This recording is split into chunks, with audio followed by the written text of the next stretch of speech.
अस्सलामु अलैकुम नाज़रीन, welcome to my channel Fazan tips. दोस्तों, मैं तमाम लोगों को अपने चैनल फ़ज़ान टिप्स पर खुश आमदीद कहता हूँ।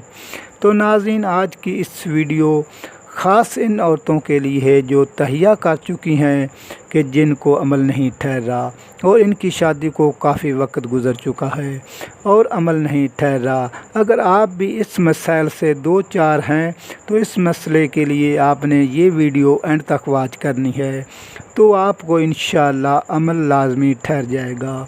तो इस तो पहले चलते हैं वीडियो की जानब। नाज़रीन, वीडियो को मज़ीद देखने से पहले अगर आप मेरे official YouTube channel Fazan tips पर न्यू हैं तो इसको सब्सक्राइब कर लें और साथ ही खड़ी हुई घंटी को दबा दें ताकि इस तरह की तमाम इन्फॉर्मेशन वीडियो का नोटिफिकेशन आपको सबसे पहले मिल सके। आज की इस वीडियो में आपके खामद से जो मिलना है इसका तरीका बताऊंगा। अगर आप प्लानिंग करके मिलेंगी अमल की तो आप जल्द से जल्द प्रेग्नेंट हो जाएंगी। तो अब नाज़रीन, आपने किस तरह मिलना है और किस तरीके से मिलना है, और आपने अपने ओव्यूलेशन डेज़ ढूंढने हैं। ओव्यूलेशन डेज़ क्या होते हैं?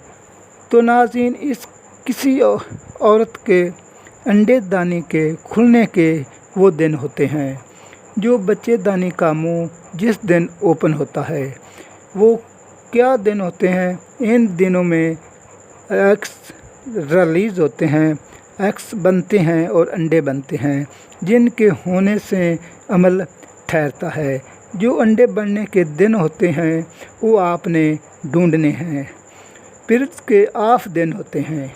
मसलन आपका पीरियड साइकिल 30 दिन का है तो आपने 15, 16 और 17 ओव्यूलेशन डेज़ होंगे। ओव्यूलेशन डेज़ में आपने लाजमी 3 दिन अपने खामद से हम बिस्तरी करनी है।